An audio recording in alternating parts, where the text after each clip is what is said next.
Motion in a plane video number 3 में मैंने incline projectile के बारे में पढ़ाया। वहाँ पे maximum height, time of flight, range, ये सब निकाल लिया। तो अब ये क्वेश्चन ये है, show that there are 2 angles of projection for the same horizontal range. Incline projectile को ही मैं कंटिन्यू कर रहा हूँ मैं। तो ये अर्थ का सरफेस है, ग्राउंड है ये, और इस O पॉइंट से हम 2 प्रोजेक्टाइल थ्रो कर रहे हैं, 2 प्रोजेक्टाइल, और दोनों प्रोजेक्टाइल की स्पीड सेम है, सेम स्पीड से थ्रो कर रहे हैं, इनिशियल स्पीड सेम है, लेकिन जो एंगल ऑफ प्रोजेक्शन है वो डिफरेंट है। तो अब ये कह रहे हैं कि 2 एंगल ऑफ प्रोजेक्शन के दो डिफरेंट एंगल ऑफ प्रोजेक्शन के लिए जो रेंज है वो सेम आएगा, इस बात को प्रूव करना है। तो उन दोनों एंगल ऑफ प्रोजेक्शन के बीच में क्या रिलेशन है।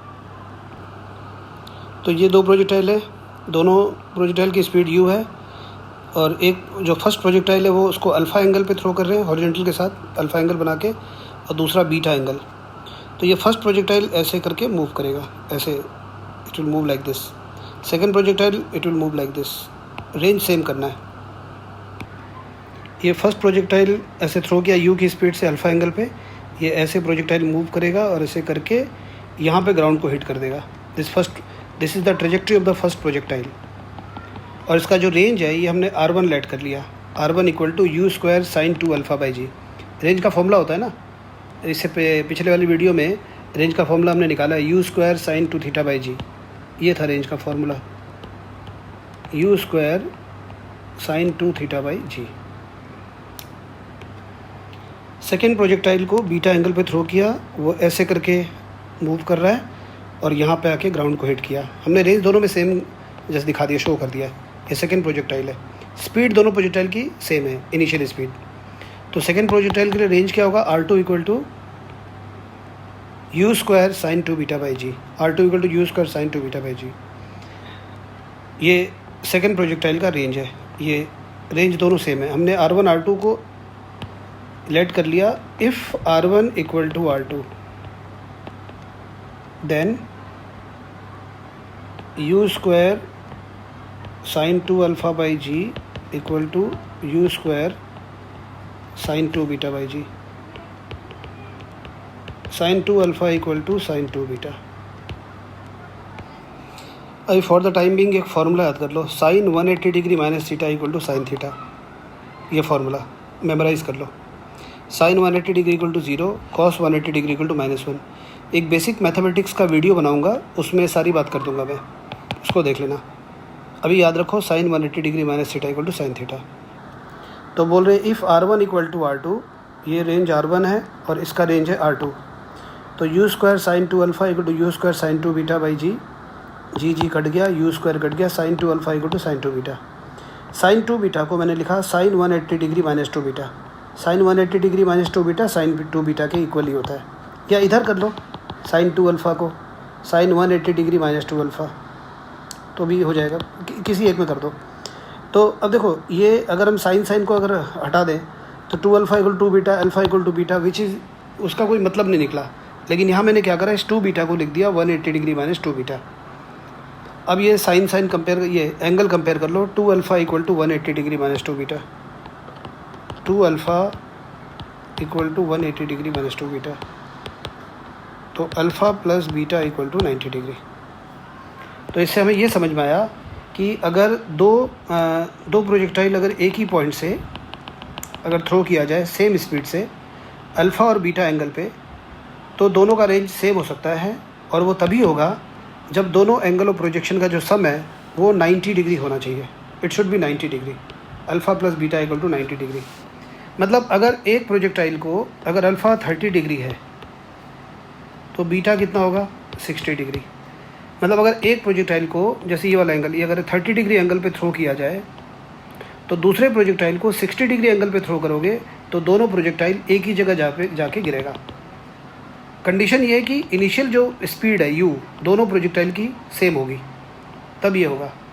जैसे ये अल्फ़ा अगर 20 डिग्री है, एक प्रोजेक्टाइल को अगर 20 डिग्री एंगल पे थ्रो कर रहे हैं तो दूसरे प्रोजेक्टाइल को 70 डिग्री एंगल पे थ्रो करना पड़ेगा, तब ये दोनों एक ही जगह गिरेंगे। एक प्रोजेक्टाइल को अगर 15 डिग्री एंगल पे थ्रो करें तो दूसरे प्रोजेक्टाइल को 75 डिग्री एंगल पे थ्रो करना पड़ेगा, तभी जाकर दोनों एक ही जगह पे जाके गिरेंगे। मतलब दोनों जो एंगल है अल्फ़ा और बीटा, उनका जो सम है 90 डिग्री होना चाहिए। अब अल्फ़ा की वैल्यू कुछ भी ले रहे हो तो मतलब है ना बीटा की वैल्यू उस हिसाब से लेना पड़ेगा ताकि अल्फ़ा और बीटा का सम 90 डिग्री हो। उस केस में क्या होगा कि रेंज दोनों प्रोजेक्टाइल का सेम आएगा। इससे पहले हमने ये पढ़ा था कि पिछले वीडियोस में किसी में बताया मैंने हॉरिजॉन्टल प्रोजेक्टाइल में कि हॉरिजॉन्टल प्रोजेक्टाइल का पाथ पैराबोलिक होता है। अब हमें प्रूव करना है कि इंक्लाइंड प्रोजेक्टाइल का पाथ पैराबोलिक होता है। इंक्लाइंड मतलब यही जो ग्राउंड से थीटा एंगल से थ्रो करते हैं ना, ये वाला जो प्रोजेक्टाइल है जो भी हम पढ़ रहे हैं, ये प्रोजेक्टाइल, इसको इंक्लाइंड प्रोजेक्टाइल बोलते हैं या ओब्लिक प्रोजेक्टाइल बोलते हैं। ठीक है, एक तो होता है प्रोजेक्टाइल और इंक्लाइंड प्लेन, वो अलग है। ठीक है ना, किसी एंगल पे जब थ्रो करते हैं उसको बोलते हैं इंक्लाइंड प्रोजेक्टाइल। तो अब इसका हमें क्या कहते हैं, प्रूव करना है कि पाथ पैराबोलिक है। तो ये बात ध्यान रखना कि जहाँ से हम थ्रो करते हैं जिस पॉइंट से, उसको हम ओरिजिन मानते हैं। ठीक है, वहीं पर हमें एक्स और वाई एक्सिस बनाना है। तो ये ओ पॉइंट से यू स्पीड से थ्रो कर रहे हैं, ये वाई एक्सिस है, एक्स एक्सिस है, ओरिजिन से थ्रो कर रहे हैं। Theta is the angle of projection. ये प्रोजेक्टाइल ऐसे करके जाएगा। जिस मोमेंट पे प्रोजेक्टाइल को थ्रो करते हैं उसको बोलते हैं टाइम t इक्वल टू 0। और किसी भी टाइम पे प्रोजेक्टाइल यहाँ पे कहीं होगा, एक कोई भी, जब भी हम पैराबोलिक प्रूव करते हैं ना, तो हमें ये जो पाथ, जिस पाथ को फॉलो करता है, जिस ट्रेजेक्ट्री में प्रोजेक्टाइल मूव करता है, उस ट्रेजेक्ट्री या पाथ में आर्बिट्री रैंडमली कोई एक पॉइंट पी ले लेते हैं हम। पैराबोलिक पाथ के लिए जैसे हम प्रूव करना है तो यहाँ पर हमने रैंडमली एक पॉइंट पी ले लिया यहाँ पे, और इस पी पॉइंट का जो कोऑर्डिनेट है x, y है। और प्रोजेक्टाइल पी पे जब पहुंचा तो वो time t equal to t मान लिया हमने, लेट कर लिया। और इक्वेशन ऑफ मोशन लगाना है O2P, वही बात है ux uy ax ay x y t। तो यहाँ पे ux क्या है, ये u को रिजॉल्व करेंगे, इसका जो x कंपोनेंट है u cos theta, uy equal to plus u sine theta, ये तो याद हो गया होगा अब तक। ये O पॉइंट पे वेलोसिटी, ये होगी u cos थीटा, ये हो गई u sine theta. u cos theta मतलब ux, u sine theta uy। Sign convention वही लगाया है मैंने, अपवर्ड डायरेक्शन में प्लस लगाया है। तो u cos theta plus u sine theta. और ax और ay का तो पता ही है, ax 0 है, ay माइनस जी। प्रोजेक्टाइल मोशन में x डायरेक्शन में, इस डायरेक्शन में मतलब ग्राउंड के पैरेलल x डायरेक्शन में एक्सेलरेशन 0 होता है, और y डायरेक्शन में एक्सेलरेशन जो है माइनस जी के इक्वल होता है, क्योंकि जो डायरेक्शन नीचे की तरफ है उसके लिए माइनस जी लगाना है। और x और y ये देखो, O से P तक ये डिस्प्लेसमेंट है, O से P तक ये डिस्प्लेसमेंट है। तो ये हो गया x डिस्प्लेसमेंट, इतना हो गया x डिस्प्लेसमेंट, ये हो गया y डिस्प्लेसमेंट। तो x इक्वल टू x ही है, x का मतलब डिस्प्लेसमेंट इन x डायरेक्शन, वो x के इक्वल है। वो है ना 6 इक्वेशन, उसमें x आता है ना, वो वहाँ पर भी x और यहाँ भी x है, वो एक ही आ गया दोनों। y equal to plus y, और टाइम हो गया t माइनस 0, क्योंकि जब हम थ्रो करते हैं वो टाइम t इक्वल टू 0 है, और किसी भी टाइम t पे p पे आ गया, o से लेकर p तक। पैराबोलिक पाथ प्रूव करने के लिए हम second equation of motion use करते हैं, हमेशा याद रखना। हॉरिजॉन्टल प्रोजेक्टाइल में भी सेकंड इक्वेशन यूज़ कर रहे थे। तो ये मैंने बता दिया है, y है ये, और ये x डिस्प्लेसमेंट है, और ये टोटल डिस्प्लेसमेंट है। तो applying second equation of motion along x direction from O to P, O से लेकर P तक, ये सेकंड इक्वेशन है। वैल्यूज़ यहाँ हैं, तो x इक्वल टू x हो गया, ux equal to u cos theta into T, और ax की वैल्यू, इसकी वैल्यू 0 है, तो ये लिख नहीं रहे हम। तो यहाँ पे t इक्वल टू आ गया x upon u cos theta, ये हो गया फर्स्ट इक्वेशन। अब इसी तरह से applying second equation of motion along y direction from O to P। अब सिंपल ऐसे लिख दिया, पूरा लाइन लिखना है यहाँ पे। तो y equal to u by t plus half a by t square, y की जगह प्लस वाई, यू वाई की जगह यू साइन थीटा, ये सब वैल्यू यहाँ से उठा के यहाँ पुट करना है। ए वाई की जगह माइनस जी, तो ये बनेगा y equal to u sine theta into t minus half g t square, और ये वैल्यू, ये टी की value x upon u cos theta, ये टी की वैल्यू यहाँ पुट कर दो, x upon u cos theta यहाँ पुट कर दो, x upon u cos theta यहाँ टी स्क्वायर में पुट कर दो इक्वेशन 1 से। तो जब यहाँ टी और टी स्क्वायर ये वैल्यू डालेंगे ना, तो फाइनली इक्वेशन हमें मिलेगा y equal to x tan theta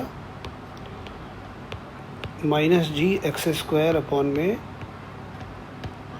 2u cos square theta, ये मिलेगा हमें सॉल्व करके। y equal to x tan theta minus g x square upon में 2u square cos square theta.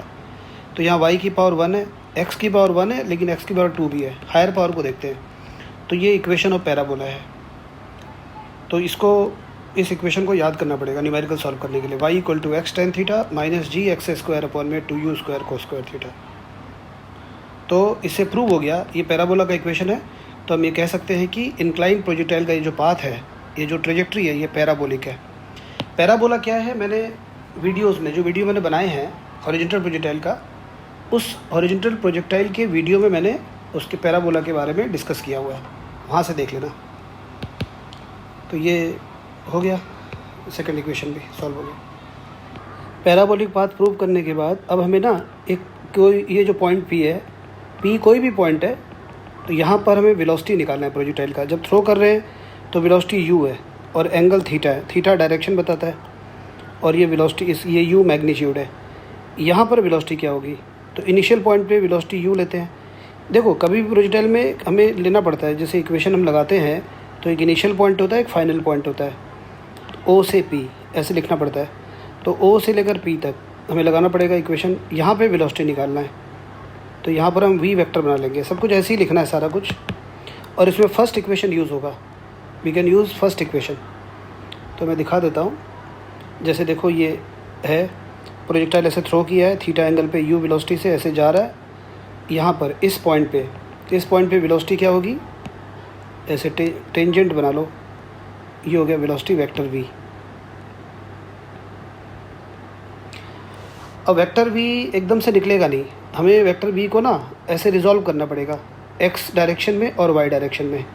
x direction में जो कंपोनेंट होगा उसको vx, इसको रिजॉल्व करके वेक्टर v को x डायरेक्शन में जो कंपोनेंट आएगा उसको मैं लिख रहा हूँ vx, और y डायरेक्शन में जो कंपोनेंट आएगा वो हो गया vy। असल में ये vx i कैप है और vy j कैप है। वेक्टर भी तो ये हुआ ना, vx i cap plus vy j cap. और अगर मॉड v निकालना है तो under root vx square plus vy square. मतलब हम पहले vx निकालेंगे, फिर vy निकालेंगे, फिर वैल्यू यहाँ पुट करके मॉड v, ये जो रिजल्टेंट वेलोसिटी v यहाँ पे आ जाएगी कि इस p पॉइंट पे कितनी वेलोसिटी है। तो इसके लिए हम ये फर्स्ट इक्वेशन यूज़ करते हैं। ये first equation in x direction, first equation in y direction. तो इससे हमें vx और vy मिल जाएगा। ये 6 इक्वेशन से ही सारा चलता है प्रोजेक्टाइल। तो हमने O से लेकर P तक ये लगाया, ux equal to u cos theta, uy equal to u sine theta, ax equal to 0, ay equal to minus g. vx और vy निकालना है। vx और vy are the components of velocity in x and y direction at the point P। और O से लेकर P तक time हमने late कर लिया t। एक बात बार बार मैं कह रहा हूँ, जहाँ से थ्रो कर रहे हैं वो पॉइंट ओरिजिन है, तभी ये इक्वेशंस है। अगर ओरिजिन के अलावा किसी और पॉइंट से अगर हम थ्रो करते हैं प्रोजेक्टाइल को, तो इन इक्वेशंस में चेंजेस करने पड़ेंगे, वो बता दूंगा मैं। अब लिख रहे हैं ये, यहाँ ऊपर लिखना पड़ेगा applying first equation of motion along x direction from O to P। जो मैं बोल रहा हूँ उसको लिख देना, applying first equation of motion in x direction from O to P, vx equal to ux plus axt। Values यहाँ सारे हैं, लगा लेते हैं। vx इक्वल टू ux हो गया u cos थीटा, और ax की जो वैल्यू है वो 0 हो गई, तो vx equal to u cos theta. ये हो गया first equation. Applying first equation of motion from O to P in y direction, vy निकालना है हमें। uy हो गया u sine theta, ay minus g into t. ये हो गया सेकेंड इक्वेशन। तो v इक्वल टू जब आएगा वो under root vx square plus vy square. तो ये वैल्यूज़ यहाँ पे पुट करना है, ये वैल्यू और ये वी एक्स की ये वाली u cos theta v y u sine theta minus g t, जब हम पुट करेंगे और उसको सॉल्व करेंगे तो हमें आंसर फाइनली मिलेगा under root u square plus g square t square minus 2u g t sine theta. ये इक्वेशन 3 पी पॉइंट पे वेलोसिटी का मैग्नीट्यूड बता रहा है। लेकिन इस वेलोसिटी की डायरेक्शन कैसे निकालेंगे? डायरेक्शन मतलब ये जो वेलोसिटी है ये हॉरिजॉन्टल के साथ एंगल कितना बना रहा है, ये एंगल हम निकालेंगे तो इस वेक्टर v का डायरेक्शन आ जाएगा, क्योंकि किसी भी वेक्टर में दोनों चीज़ निकालना होता है, मैग्नीट्यूड भी और डायरेक्शन भी।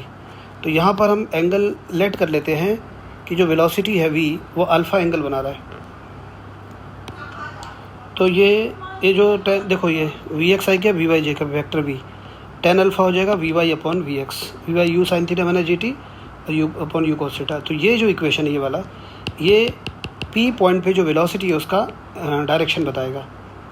तो this is magnitude and this is the direction. तो इस तरह से हम एक पॉइंट p पे वेलोसिटी निकालते हैं।